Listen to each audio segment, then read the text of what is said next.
বন্ধুরা, আমরা তো ধোসা বাজার থেকে কিনে খাই, কিন্তু বাড়িতে বানানো হয় না। কিভাবে সহজে বাড়িতে এই ধোসা বানিয়ে নেওয়া যায় সেই রেসিপিটি আপনাদের সঙ্গে শেয়ার করলাম। সঙ্গে থাকছে একটা বাদামের চাটনি। তাহলে সম্পূর্ণ ভিডিওটি দেখবেন।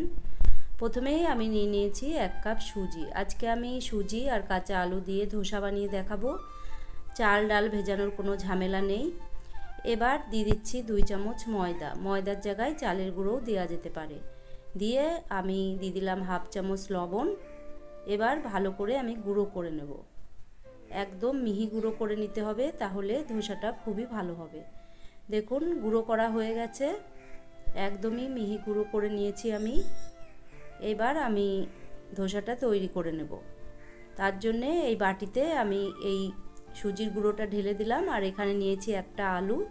আলুটা ছোট ছোট করে কেটে নিয়েছি আর ভালো করে ধুয়ে নিয়েছি। এবার আমি এই আলু পেস্ট করে নেব। এবার মিক্সি গ্রাইন্ডারের ভেতরে দিয়ে দিলাম। দিয়ে দিচ্ছি 1/2 চামচ জিরে, দিলাম 2টো কাঁচা লঙ্কা, আর দিচ্ছি অল্প একটু আদা। দিয়ে আমি একবার জল ছাড়াই ঘুরিয়ে নেব। দেখুন একবার ঘুরিয়ে নিয়েছি, এরকম হয়েছে।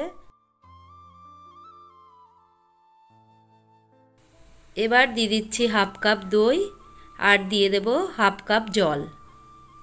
1 কাপ সুজি নিয়েছিলাম, এখানে 1/2 কাপ দই দিয়েছি, তাই 1/2 কাপ জল আমি দিয়ে দিয়েছি। এবার আবারও ঘুরিয়ে নেব। আলুটাকে একদমই পেস্ট করে নিতে হবে। দেখুন পেস্ট হয়ে গেছে, দেখতেই পাচ্ছেন কতটা সফট হয়েছে। এবার এই সুজির গুঁড়োর ভেতরে আমি অল্প অল্প করে দিয়ে মেখে নেব।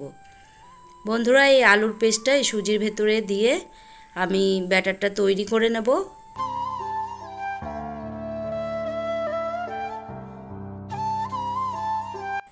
অল্প অল্প করে আলুর এই পেস্ট মেশাতে থাকবো আর এই ব্যাটারটা তৈরি করে নেব। দেখুন সবটুকু দিয়ে দিয়েছি। এবার ব্যাটার তৈরি হয়ে গেছে। এবার সুজিটার জন্য আমি একটু রেস্টে রেখে দিচ্ছি। এবার একটা চাটনি বানিয়ে নেব। তার জন্য 1/2 কাপ নারকেল নিয়েছি, আর নিয়েছি 2 চামচ ছোলা, আর 1/2 চামচ জিরে, 4টে কাঁচা লঙ্কা, অল্প আদা আর লবণ। দিয়ে দিলাম ধনেপাতা। দিয়ে এবার জল ছাড়া এটাকে আমি একটু ঘুরিয়ে নিচ্ছি। দেখুন জল ছাড়া ঘুরিয়ে নিয়েছি, এরকম হয়েছে। এবার দিয়ে দিচ্ছি 2 চামচ দই। দইয়ের জায়গায় আপনারা লেবুটাও দিতে পারেন, কিন্তু দই দিলে বেশি ভালো হয়। এবার দিয়ে দিচ্ছি 2 চামচ জল। 2 চামচ জল দিয়ে আমি এটাকে আবারও পেস্ট করে নেব। দেখুন পেস্ট করা হয়ে গেছে। দেখুন কতটা সুন্দর হয়ে গেছে পেস্টটা। এবার আমি একটা তড়কা দিয়ে দেব। এই বাটিতে আমি প্রথমে ঢেলে রেখে দিচ্ছি, তারপরে আমি ওদিকে একটা তড়কার রেডি করে নেব। দেখুন গ্যাসে বসিয়ে দিয়েছি একটা তড়কা প্যান, গরম হয়ে গেছে। এবার দিয়ে দিলাম তেল, দিয়ে দিচ্ছি কলাইয়ের ডাল। এই কলাইয়ের ডালটা একটু লাল লাল করে ভেজে নেব। যতক্ষণ লাল লাল না হচ্ছে একটু ভেজে নিচ্ছি। দেখুন লাল হয়ে গেছে আর খুব সুন্দর গন্ধ বেরিয়েছে। এবার দিয়ে দিলাম জিরে, আর দিয়ে দিচ্ছি সর্ষে। দেখুন ভাজা ভাজা হয়ে গেছে। এবার গ্যাস বন্ধ করে দেব। দিয়ে দিচ্ছি কারি পাতা। দেখুন কারি পাতাও দিয়ে দিলাম। এবার এটা নারকেলের চাটনির ভেতরে দিয়ে দেব।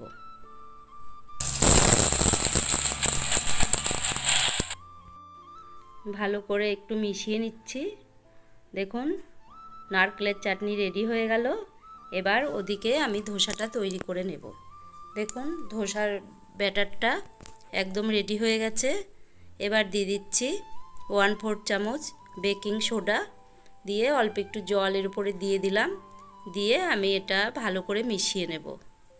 এইভাবে আমি মিশিয়ে নিয়েছি। এবার গ্যাসে বসিয়ে দিয়েছি একটা ননস্টিক তাওয়া, গরম হয়ে গেছে। দেখুন প্রথমে একটু জল দিয়ে দিলাম, এবার মুছে নেব। এবার তাপটা ঠিকঠাক হয়ে গেল। এবার আমি দেখুন 1 হাতা ব্যাটার দিয়ে এইভাবে ঘুরিয়ে নেব, তাহলেই ধোসা তৈরি হয়ে যাবে। দেখুন বানানো খুবই সহজ, এইভাবে ঘুরিয়ে নিলেই হয়ে যাবে। গ্যাসটা আমি এখন মিডিয়াম রেখেছি, রেখে এইভাবে একটু ঘুরিয়ে নিচ্ছি। দেখুন ধোসাটা ভালোভাবে আমি ঘুরিয়ে নিয়েছি। এবার ধীরে ধীরে এটা হতে থাকবে। এবার একটু তেল ব্রাশে করে এভাবে আমি চারিদিক থেকে দিয়ে দেব। দেখুন এইভাবে চারিদিক থেকে একটু তেল দিয়ে দিতে হবে, আবার ওপরেও একটু তেল এইভাবে লাগিয়ে দিতে হবে, তাহলে খুবই মুচমুচে হবে। দেখুন এটা ছেড়ে আসতে শুরু করেছে, ভেতরটাও দেখুন লাল লাল হয়ে গেছে, এবার চারিদিকটাও ছেড়ে এসছে। এবার দেখুন আমি এটা এইভাবে গুটিয়ে নেব। দেখুন বন্ধুরা কতটা খাস্তা হয়েছে দেখেই বুঝতে পাচ্ছেন। এইভাবে আমি একটা তৈরি করে নিয়েছি, এবার এটা আমি তুলে রেখে দিচ্ছি। এবার আরেকটাও করে নেব। এইভাবে আপনারাও একবার এই আলু আর সুজির ধোসা বানিয়ে দেখুন, খুবই তাড়াতাড়ি হয়ে যায় কোনো ঝামেলা ছাড়া। আবারও তাওয়াতে আমি এইভাবে জল ছিটিয়ে দিয়েছি, দিয়ে মুছে নিলাম। এবার আরেক হাতা ব্যাটার আমি এইভাবে দিয়ে দেব। দেখুন এইভাবে ব্যাটার দিয়ে সেই আগের মতোই আবারও আমি ঘুরিয়ে নেব। এইভাবেই আমি ধোসা তৈরি করে নিচ্ছি।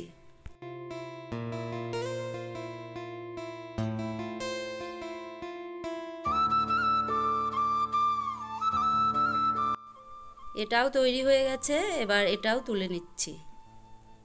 বন্ধুরা আমার এই ভিডিওটি যদি ভালো লাগে তাহলে ভিডিওটিতে একটি লাইক দেবেন, আর চ্যানেলটি যদি এখনও সাবস্ক্রাইব করে না থাকেন তাহলে অবশ্যই চ্যানেলটি সাবস্ক্রাইব করবেন।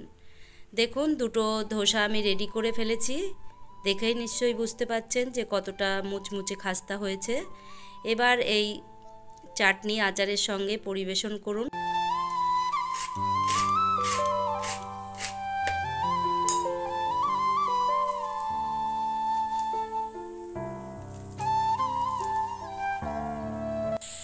দেখুন আওয়াজটা আমি শুনিয়ে দিয়েছি যে কতটা মুচমুচে হয়েছে। এবার এইভাবে আপনারা চাটনি বানিয়ে চাটনির সঙ্গে খেয়ে দেখুন, ভীষণ ভালো লাগে খেতে। দেখুন এইভাবে আমি বানিয়ে নিয়েছি।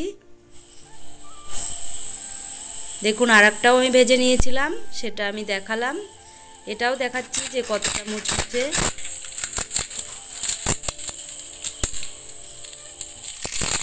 তাহলে আজকের ভিডিও এখানেই শেষ করছি, দেখা হচ্ছে অন্য কোনো ভিডিওতে। সবাই ভালো থাকবেন।